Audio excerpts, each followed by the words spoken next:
in the area? Of all Oakland truckers, okay. yes. Thank you. Thank you. I appreciate that. Mr. Light.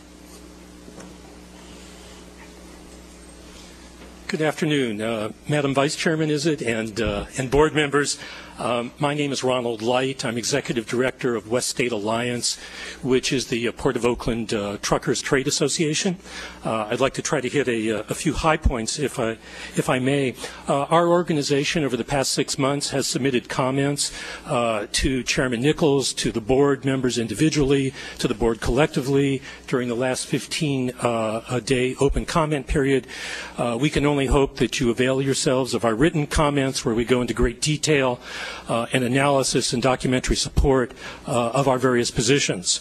As I was coming here, I raised the question, I posed the question to myself, what would be the best course of action, the best point of entree in which to address all of you today? And what I believe that it is to question whether and what your intentions were on December 17th, and whether or not the board was fully aware and fully apprised of the consequences of their actions and of their intentions when they made the decision not to enact the delay to the Phase 2 NOx regulation, which would have postponed the rule from 2014 to 2020. So it's within that vein that I would like to continue. As a couple of my colleagues have alluded, a research scientist at UC Berkeley, Dr. Rob Harley, was commissioned by the BAA-QMD to conduct a study, an empirical study just this last year, to determine to what extent there had been emissions reductions from 2009 to the advent of the Phase 1 PM regulation in January 1st, or actually it's more like June of last year.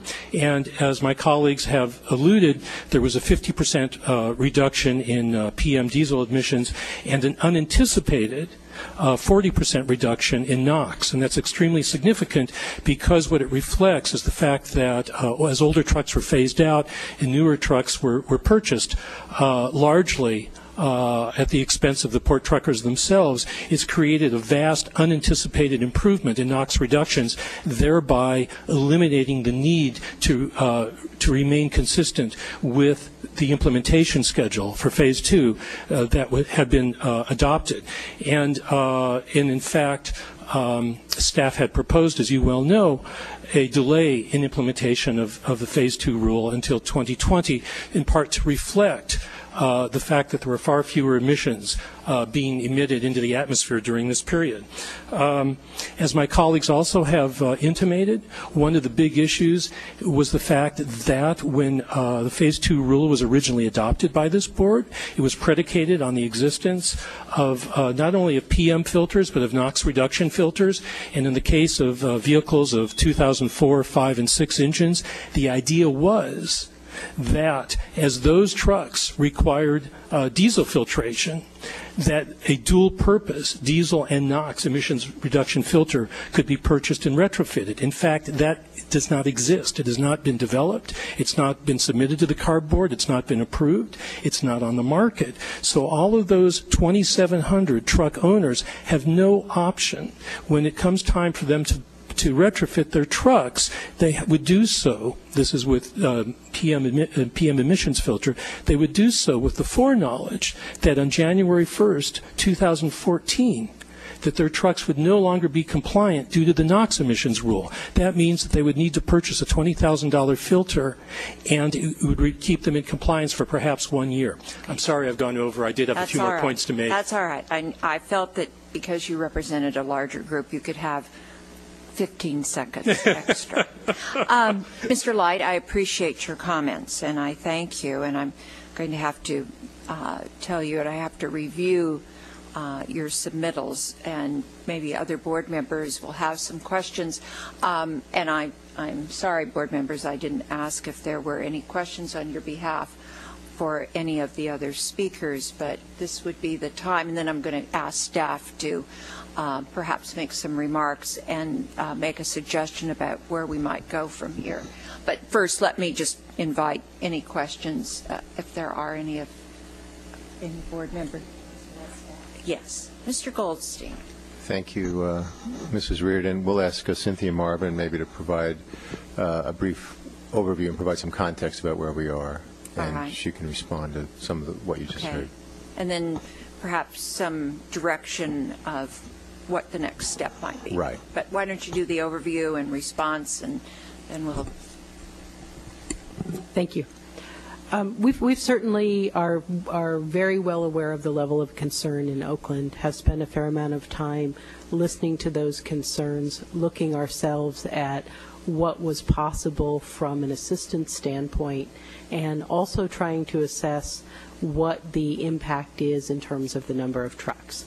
So the letter that Chairman Nichols had sent back to Miguel Silva and the West State Alliance on behalf of many of the truckers who spoke today really attempts to go through each of the substantive issues that they raised and provide the facts as we understand them. I think in terms of overall context, we absolutely are making progress, and happily so, in reducing diesel pollution in West Oakland, as Dr. Harley's study confirms. I think it's important to note that those improvements are due to a combination of cleaner trucks, cleaner ships, cleaner ship fuel, cleaner cargo handling equipment, really the whole spectrum of sources that operate in that community. So many of those are cleaner due to the board's regulations, but it's not solely trucks that are driving that improvement. We're certainly happy for it regardless. In terms of where we go in the future, many of these folks did submit comments in the 15-day comment process on the changes to the drayage rule. And so staff will be going through the prescribed process to evaluate and respond to those comments.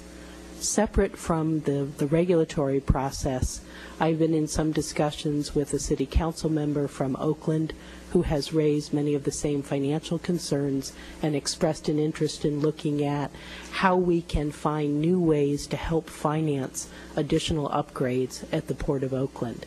And what we've talked about doing is trying to combine the state's loan and loan guarantee programs that are expanding right now, as Ms. Berg is well aware, and perhaps combine those with funds generated or developed by the City of Oakland so that there's a stronger financing program available. In the letter back from Chairman Nichols to the West State Alliance, we did note the recovery or the rebound at the Port of Oakland. That was not an analysis of any one company's economic state. It was a statistical look at the amount of cargo that's flowing through the Port of Oakland. And what we see by the Port of Oakland's own statistics is that the cargo volumes have returned to the pre-recessionary levels. So that tells us that there's a need to stay vigilant in terms of requiring cleaner trucks, and also that ultimately that business will provide a source to help finance those cleaner trucks. Okay. Mr. Goldstein? Well, I think at this point we're in the middle of the process, the 15-day process where we will respond to the comments we've received. I agree with Cynthia that the letter from Chairman Nichols already responded to the issues raised here, and what we can do is make sure we distribute that to the board so you have that information. Yes. Dr. Baums. Well, I appreciate your comments, Cynthia, but being from Berkeley, I know that the City of Oakland isn't in great financial straits, so when you talk about partnering with the city to try to generate some more funds, is there any reality there on the city side? Not to mention the state budgetary issues. Excellent question, and that was part of my discussion with the city council member. I think I'm realistic enough not to expect the city itself to provide funding, but what she was talking about was looking at some of the economic development funds that may be available for the city or some of its subsidiaries, not subsidiaries, but nonprofits to apply for as a financing mechanism. So I can't answer the question. I can just tell you that there's a local elected official who wants to go for that, try it, and we committed to work with her. And I've been corrected by Mr. Fletcher. We did send the letter that Mary sent to the board already, but we can resend it. Okay. Just a rebuttal. No, I think based on fairness, we've There's wrong information that's being dished out. No, I recognize there's a disagreement. It's very, disagreement. well, or, Information No. that's been dished out to the board. So we'll finish the rulemaking process, Yeah. and in that forum and in that context, we will reply to the comments. okay. And I think, Mr. Goldstein, then